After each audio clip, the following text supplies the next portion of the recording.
Hey, welcome back. Sorry, I lost some sound there and was having some issues. But anyhow, this last one, the horizontal asymptote was y equals 0. Hopefully you saw that. To figure out the limits at the vertical asymptotes, the best thing that you could do is probably just look at the graph.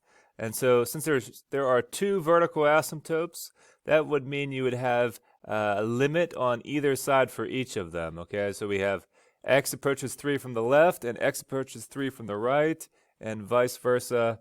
Not vice versa, but in addition to that, we have -2 from the left and -2 from the right.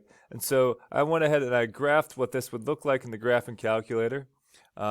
Here on your slides here, that goes through some tips on how you would want to graph this.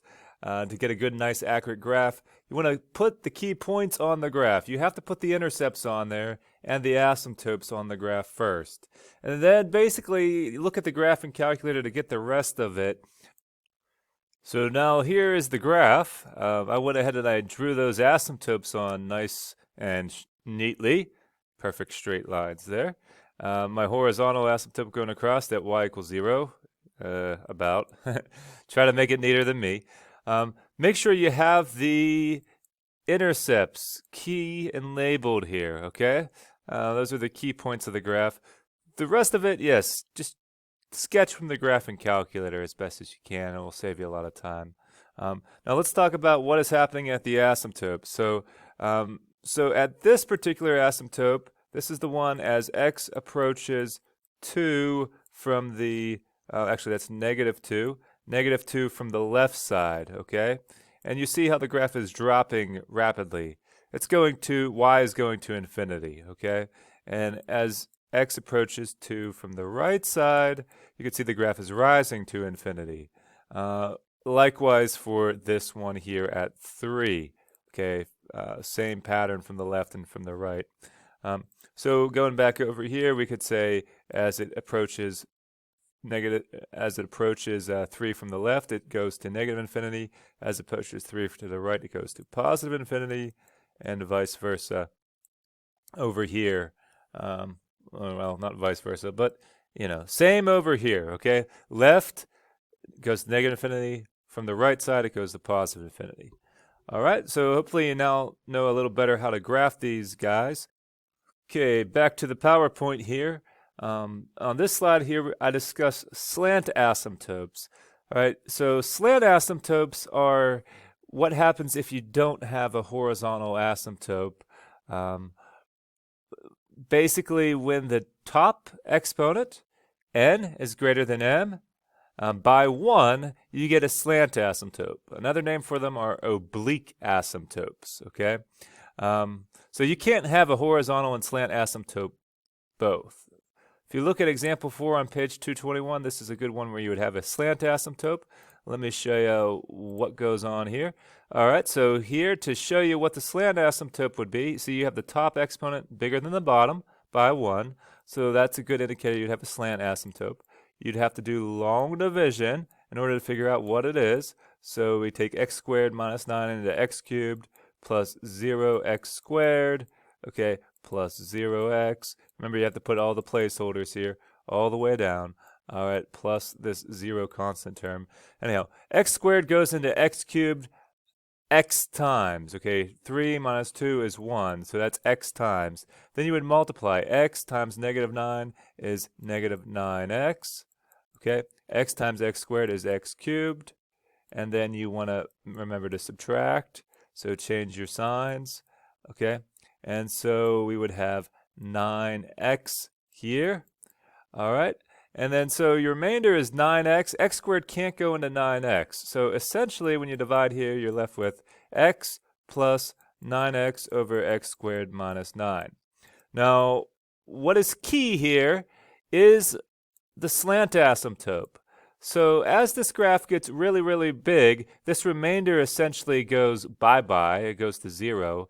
And the graph basically approaches just x, okay? So as x goes to infinity, this part goes to 0, and so you have a slant asymptote at the line y equals x. Okay, so as the graph goes to infinity, your graph will be approaching this slanted line. it will be doing some doop-de-doo-dah thing here in the middle, but as the graph gets really bigger, it will approach this slanted line. And if you look in the book, you can clearly see that on page 221, what is going on here. Actually, the graph of it is on page 222 in figure 2.518. Okay, so if you want to see what the graph looks like, it's at 222. All right, but it gets close to that slanted line there. All right, another interesting thing that could occur is not a slant asymptote, but the graph could approach another function, like a parabola. And if you look at page 223, example 7, this is where the degree is actually 2 bigger on the numerator compared to the denominator. And so the function actually approaches a parabola as x goes to infinity and negative infinity, which is kind of cool. All right, let's keep rolling here. Okay, in this example 1 here, it's basically wants you to just describe the horizontal and vertical asymptotes. This is a pretty basic one here. The asymptotes, you'd have a vertical asymptote at x equals 7, because you don't want to have the division in the denominator, and a horizontal asymptote at y equals 0, because the denominator's exponent is 1 greater. All right?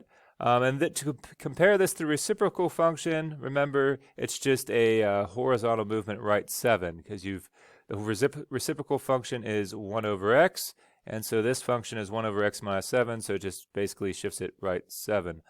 All right. Let's look at example dos here. And this is kind of similar, once again, to what we were talking about earlier. You could rearrange this function here to show the linear reciprocal. Since they're both linear on the top and the bottom, you could compare this to the reciprocal function by doing long division. And that way you could see how it relates to the transformation of the reciprocal function 1 over x. So the 3 here on the bottom means the function will go left 3. The negative 7 is a reflection across the x-axis and a vertical stretch of 7. And the 2 on the outside is a plus 2. Asymptote-wise, same as before. You're going to have one division of 0. So that's the vertical asymptote at x equals negative 3. And in this particular one, however, the horizontal asymptotes, you don't want to determine with this divided part. You have to remember to compare the top and the bottom, and the top and the bottom both have the same exponent, so then you compare the coefficients, which is 2 and 1, so you have a horizontal asymptote at y equals 2. Okay? All right, example 2. Once again, we're finding horizontal and vertical asymptotes and using limits to describe their end behavior. However, if you try to factor this guy, nothing factors. Okay, x squared plus 3 is always positive. All right, that will never equal 0. So that actually suggests there are no vertical asymptotes in this one. All right, horizontal asymptotes. What do you guys think? Uh-oh, exponents are the same on the top and bottom. That means you compare them again, and y equals 2 is a horizontal asymptote. All right, and so we also want to use limits to describe the asymptotes here. So since we don't have any vertical, we're just going to talk about what happens as x approaches the horizontal asymptote. So as x approaches infinity, we are getting close to 2. And actually, as x approaches negative infinity, we're also getting close to 2. And there really is no good way to know that, except for if you look at the graph, you'll see it's approaching 2 in both directions. And we tell that it has a horizontal asymptote at 2 by doing that inspection check of the degrees and the leading coefficients there. All right. So when we're talking about rational functions, all this stuff can be talked about here.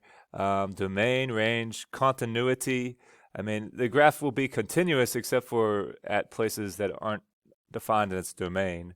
It could be increasing, decreasing, symmetrical. 1 over x is symmetrical about the origin. It has odd symmetry. But most of these graphs are not symmetrical. Bounded, some of them are bounded, some of them are not. You just have to pay attention to what it is. Extrema, there generally isn't any maximums and minimums that are absolute. If anything, there might be a relative one for a graph. And we know about all this stuff. End behavior is horizontal asymptotes, but not only horizontal asymptotes, to clarify that there. End behavior includes both horizontal asymptotes, slant asymptotes, and it could even be a parabolic asymptote. Okay, so stuff that is neither of these, but most of the time you'll be dealing with horizontal and slant asymptotes, and mostly horizontal or none. Okay, well, if it's none, then it's a slant or something else. Okay, but so these kind of things lump together there. But anyhow, all important things when you're analyzing a graph. Make sure you put the intercepts on as well. I don't see it mentioned here, but putting the intercepts on is key, and the asymptotes when you're talking about analyzing the graph. Okay, and anyhow, this is not your homework. I'm going to put some Math Excel problems on, and that is going to be due on Thursday. So hope these videos were nice and helpful for you guys. And make sure you get to work here, because guess what? Your homework's due Thursday, and we're going to try to keep this train rolling and not get too far behind with missing all of school. Thank you for working hard, and I hope you guys have a good rest of the day, and praying for you all. Bye-bye.